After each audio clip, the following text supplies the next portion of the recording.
الحمد لله الذي أصلح الضمائر ونقى السرائر فهدى القلب الحائر إلى طريق أولي البصائر.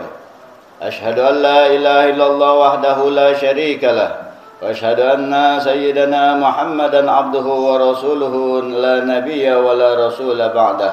اللهم صل وسلم وبارك وكرم على سيدنا محمد أنقى العالمين سريرة وأزكاهم سيرة وعلى آله وصحبه ومن سار على نهجه القويم إلى يوم الدين. أما بعد، فيا عباد الله، أوصي نفسي وإياكم بتقوى الله وطاعته وطاعة رسول الله، فقد فاز المتقون.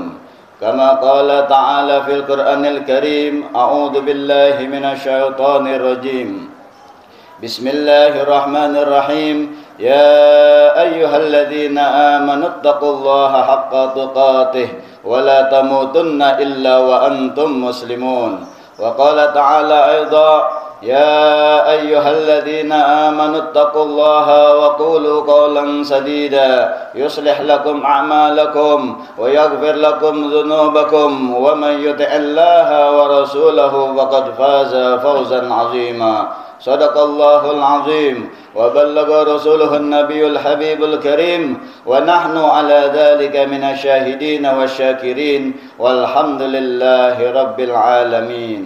Ma'asyiral muslimin, jamaah salat Jumat Masjid Jami' Al-Islah yang dimuliakan dan dirahmati oleh Allah Subhanahu wa taala. Marilah pada saat ini senantiasa kita panjatkan puja dan puji serta syukur kehadirat Allah Subhanahu wa taala dengan membasahi lisan kita dengan mengucapkan hamdalah, juga hati kita penuh dengan rasa syukur kepada Allah atas nikmat-nikmat yang Allah masih berikan hingga saat ini, berupa nikmat sehat walafiat, sehingga kita dapat duduk kembali di masjid yang kita cintai ini untuk melaksanakan sholat Jumat. Juga nikmat yang tidak kita lupakan, yaitu yang patut kita syukuri, nikmat iman wal Islam, nikmat taufik dan hidayah, dan yang terpenting juga nikmat kita dijadikan sebagai umatnya Nabi besar Muhammad sallallahu alaihi wasallam. Salawat beserta salam senantiasa kita panjatkan. Semoga Allah Subhanahu wa taala senantiasa mencurahkan salawat dan salamnya atas junjungan kita Nabi besar Muhammad sallallahu alaihi wasallam, juga atas keluarganya dan sahabatnya, dan juga atas umatnya yang senantiasa menjalankan, membela ajarannya, syariatnya Rasulullah sallallahu alaihi wasallam. Semoga kita termasuk di dalam barisan umatnya yang senantiasa menegakkan syariatnya Rasulullah sallallahu alaihi wasallam, sehingga juga kita termasuk orang yang banyak bersalawat kepada Rasulullah hingga di hari kiamat nanti insyaallah kita termasuk umat yang berhak mendapatkan syafaat dari Rasulullah sallallahu alaihi wasallam. Amin amin ya rabbal alamin. Ma'asyiral muslimin rahimakumullah. Sering kita mendengar atau membaca yaitu satu ungkapan, bahkan ada yang bilang ini adalah mengatakan ini adalah daripada ucapan Rasulullah sallallahu alaihi wasallam, baiti jannati, yang artinya rumahku adalah surgaku. Ini ada satu ungkapan yang menunjukkan bahwa setiap manusia tentunya menginginkan daripada kebaikan-kebaikan di dalam rumah tangganya, menginginkan kehidupan yang layak, kehidupan yang berkecukupan di dalam rumah tangganya, dan juga menginginkan kebahagiaan di dalam rumah tangganya, baik terhadap istri, juga anak-anaknya, dan seluruh orang yang di bawah naungan di dalam rumah tangganya.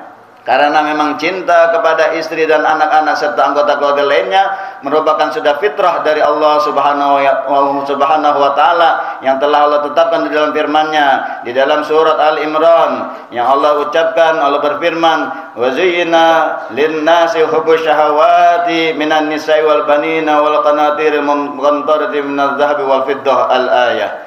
Yang artinya di dalam ayat tersebut Allah berfirman, telah dijadikan pandangan yang indah, keinginan yang kuat untuk mencintai daripada apa-apa yang syahwat menginginkan, yaitu daripada wanita-wanita dan anak-anak serta harta yang banyak daripada jenis emas dan perak. Quran surat Al-Imran ayat 14.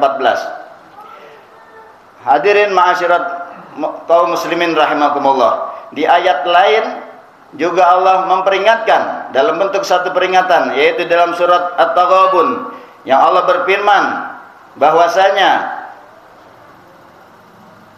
ya ayyuhalladzina amanu inna min azwajikum wa auladikum aduwwan lakum fahdharuh. Artinya, hai orang-orang yang beriman, sesungguhnya di antara istri-istrimu dan anak-anakmu ada yang menjadi musuh bagimu, maka berhati-hatilah kamu terhadap mereka. Ayat ini menyebutkan bahwa istri dan anak kita ada yang menjadi musuh.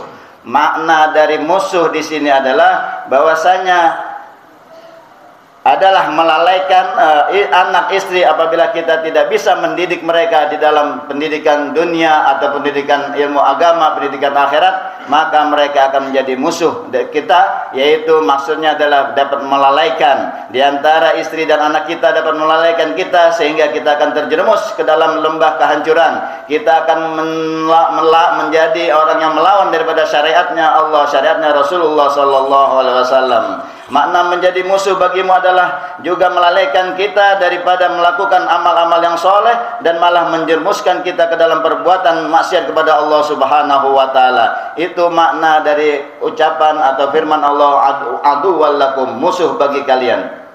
Maka oleh karena itu kita dapat kebanyakan orang salah menempatkan arti cinta dan kasih sayang kepada istri dan anak-anak dengan menuruti semua keinginan mereka, meskipun dalam hal-hal yang bertentangan dengan syariat Islam, syariat Rasulullah sallallahu alaihi wasallam, yang pada gilirannya justru akan mencelakakan dan merusak kebahagiaan hidup mereka sendiri. Banyak di antara kita pada saat ini, mereka hanya bisa memberi nafkah zahir kepada anak istri mereka, tetapi mereka melupakan daripada nafkah batin, yaitu menumbuhkan rasa cinta di hati istri dan anak-anaknya, cinta kepada Allah, cinta kepada Rasulullah sallallahu alaihi wasallam.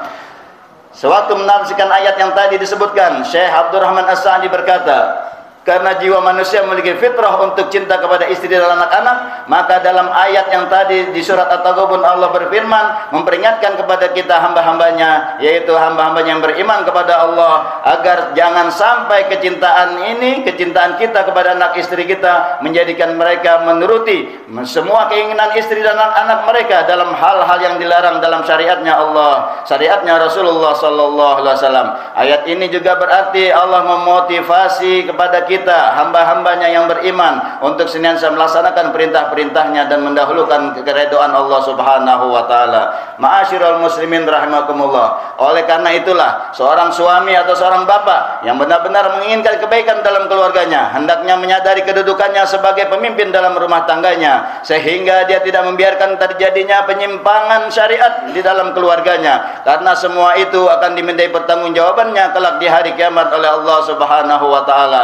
Di dalam ancaman ini Rasulullah sallallahu alaihi wasallam bersabda, ala kullukum ra'in wa kullukum mas'ulun an ra'iyatihi wa kullukum warrajulu ala ahlihi ra'in wa huwa mas'ulun an ra'iyatihi. Ketahuilah, kalian semua adalah pemimpin dan kalian semua akan dimintai pertanggungjawaban tentang apa yang kalian pimpin. Seorang suami, seorang bapak adalah pemimpin untuk keluarganya dan dia akan dimintai pertanggungjawaban tentang perbuatan mereka terhadap anak istri mereka. Demikianlah ancaman yang disampaikan oleh Rasulullah SAW, memaknai bahwasanya dalam sebuah hadis juga diriwayatkan oleh Abdullah bin Umar radhiyallahu anhu, Rasulullah sallallahu alaihi wasallam bersabda, salah satun, ini ancaman yang lain dari Rasulullah sallallahu alaihi wasallam, ada 3 orang, salah satun la yadkhulunal jannah, mereka tidak akan masuk surganya Allah Subhanahu wa taala. Yang pertama, mudminul khamar, orang yang senantiasa atau yang sangat gemar senantiasa bermabuk-mabukan meminum minuman keras ataupun yang sekarang kita sebut dengan narkoba. Yang kedua adalah orang perempuan, an-nisaul mutarajjilah, orang perempuan tetapi yang menyerupai daripada kaum lelaki, berdandannya dan juga kelakuannya menyerupai kaum lelaki. Termasuk di sini juga sebaliknya, yaitu kaum lelaki yang menyerupai perilaku perempuan. Banyak di antara kita temui di masyarakat kita orang-orang yang seperti ini, baik laki seperti perempuan, ataupun perempuan bergaya berlenggak-lenggok seperti seorang lelaki, berlenggak-lenggok seperti perempuan. Nauzubillah, tsumma nauzubillah. Kita awasi anak-anak kita agar jangan sampai kehidupan mereka, pergaulan mereka menyimpang dari syariatnya Rasulullah sallallahu alaihi wasallam. Dan yang ketiga adalah ad-dayyus. Ad-dayyus di sini maknanya adalah seorang kepala rumah tangga, seorang bapak, seorang kakak terhadap adiknya yang perempuan atau saudaranya yang perempuan, atau bapak suami terhadap istrinya, bapak terhadap putra-putrinya. Apabila melihat sesuatu di dalam keluarganya yang menyimpang syariat Rasulullah, dia tidak sama sekali tidak ada perhatian untuk membenarkan atau daripada memperbaiki kelakuan anak istrinya, malah kadang mendukung daripada kelakuan-kelakuan di dalam keluarganya yang menyimpang atau melanggar syariatnya Rasulullah sallallahu alaihi wasallam. Hadis itu bermakna ada 3 golongan manusia yang tidak akan dilihat oleh Allah Subhanahu wa taala nanti di hari kiamat, yaitu tidak dilihat berarti tidak akan mendapatkannya rahmat dari Allah Subhanahu wa taala dan berhak masuk ke neraka jahanamnya Allah Subhanahu wa taala. Nauzubillah summa nauzubillah. Yaitu apa? Yang tadi telah Rasulullah sabdakan, yaitu orang yang senantiasa memberi minuman keras. Di hadis lain yaitu orang atau anak yang berhaka kepada kedua orang tuanya, dan juga kaum perempuan menyerupai kaum laki-laki, dan yang terakhir adalah ad-dayyus, orang yang tidak ada rasa cemburu terhadap keluarganya ketika keluarganya menyimpang daripada melanggar syariatnya Allah Subhanahu wa taala. Nauzubillah tsumma nauzubillah. Makna ad-dayyus adalah seorang suami atau bapak yang membiarkan terjadinya perbuatan buruk di dalam lingkungan keluarganya. Juga lawan dari ad-dayyus adalah al-ghayur. Semoga kita jadikan sebagai suami atau daripada keluarga seorang lelaki di dalam keluarganya sebagai seorang yang al-ghayur, yaitu kebalikan dari ad-dayyus. Ketika melihat kelakuan menyimpang melawan syariat Rasulullah SAW, ia senantiasa berdakwah, mendakwah istrinya, mendakwah daripada anak-anaknya, putra-putrinya agar kembali ke jalan Allah Subhanahu wa taala, agar tidak membuat daripada maksiat-maksiat di dalam keluarganya. Oleh karena itu, ancaman keras di dalam hadis ini menunjukkan bahwa perbuatan ini termasuk dosa besar yang sangat dimurkai oleh Allah Subhanahu wa taala. Ancaman keras tersebut terhadap perbuatan ini yang disebutkan dalam hadis di atas adalah sangat wajar. Jika kita mengamati dampak buruk yang ditimbulkan oleh perbuatan ini, karena perbuatan ini di samping akan berakibat merusak agama seseorang, juga akan merusak agama dan akhlak daripada anggota keluarganya yang lainnya. Adapun kerusakan bagi agama seseorang karena perbuatan ini akan menghilangkan atau minimal melemahkan sifat ghirah yang tadi disebutkan, yaitu al-ghayur, kecemburuan terhadap keluarganya apabila menyimpang daripada ajarannya Rasulullah sallallahu alaihi wasallam. Ma'asyiral muslimin rahimakumullah. Sekarang adalah bagaimana kita menjadi seorang suami atau bapak atau saudara laki-laki yang bermanfaat, yang disebutkan tadi, yaitu kita menjadi daripada suami yang atau bapak yang disebutkan al-ghayur, yang cemburu apabila ada penyimpangan di dalam keluarganya. Ia senantiasa menginginkan untuk memperbaiki daripada perbuatan kelakuan daripada anggota keluarganya. Seorang suami dan bapak yang benar-benar mencintai dan menyayangi istri dan anak-anaknya hendaknya menyadari bahwa cinta dan kasih sayang sejati terhadap mereka tidak hanya diwujudkan dengan bentuk mencukupi kehidupan duniawi dan fasilitas hidup, akan tetapi yang lebih penting dari semua itu adalah pemenuhan kebutuhan rohani mereka terhadap pengajaran dan bimbingan agama yang bersumber dan berpetunjuk dari Al-Quran dan Sunnahnya Rasulullah sallallahu alaihi wasallam. Inilah bukti cinta dan kasih sayang yang sesungguhnya, karena diwujudkan dengan sesuatu yang bermanfaat dan kekal di dunia dan di akhirat. Insya Allah kita termasuk daripada seorang suami, seorang bapak, seorang saudara laki yang termasuk di dalam kata al-ghayur, yaitu yang senantiasa menginginkan kebaikan fid dunya wal akhirat terhadap keluarganya. Amin amin ya rabbal alamin.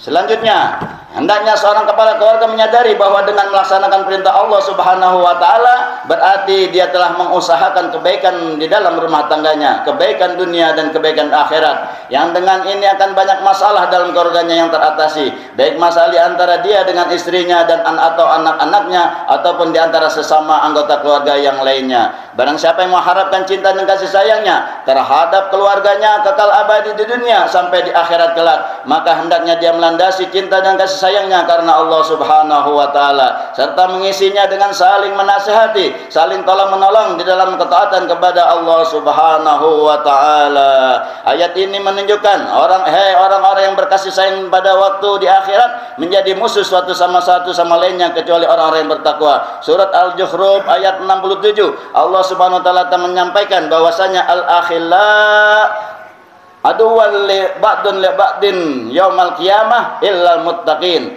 Nanti di hari kiamat orang-orang di alam dunia ini saling bercinta kasih sayang, apakah itu keluarga atau teman atau sahabat, akan ada di hari kiamat nanti mereka malah saling bermusuhan, yaitu saling menuntut. Karena seorang anak tidak diajarkan ilmu agama oleh seorang ayahnya atau ibunya, maka anak itu akan menuntut kepada ayah dan bundanya, dan juga sebaliknya, dan mereka akan saling bermusuh-musuhan, saling tuntut menuntut di hari kiamat. Kecuali orang-orang yang bertakwa, mereka lah yang akan justru saling tolong menolong di akhirat kelak. Anak bisa mensyafaati orang tuanya juga bisa mensyafaati daripada keluarganya, anaknya yang lainnya di dalam mencapai rahmat ridhonya Allah Subhanahu wa taala untuk masuk ke dalam surganya Allah Subhanahu wa taala. Demikianlah mudah-mudahan melalui khutbah yang singkat ini kita semua mendapatkan taufik dan hidayah dari Allah Subhanahu wa taala menjadi seorang seorang muslim yang senantiasa bersifat al-ghuyur, senantiasa tidak bisa melihat daripada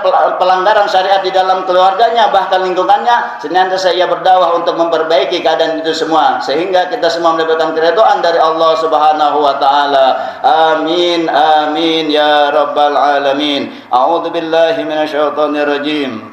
Bismillahirrahmanirrahim. Wal 'ashr innal insana lafi khusrin illa alladziina aamanu wa 'amilus solihati wa tawashaw bil haqq wa tawashaw bis sabr. Barakallahu wa lakum fil Qur'anil Karim wa nafa'ani bima fihi minal ayati wa dzikril hakim wa nafa'ani bima fihi minal ayati wa dzikril hakim. Taqabbalu minna wa minkum tilawatahu innahu was-sami'ul 'alim.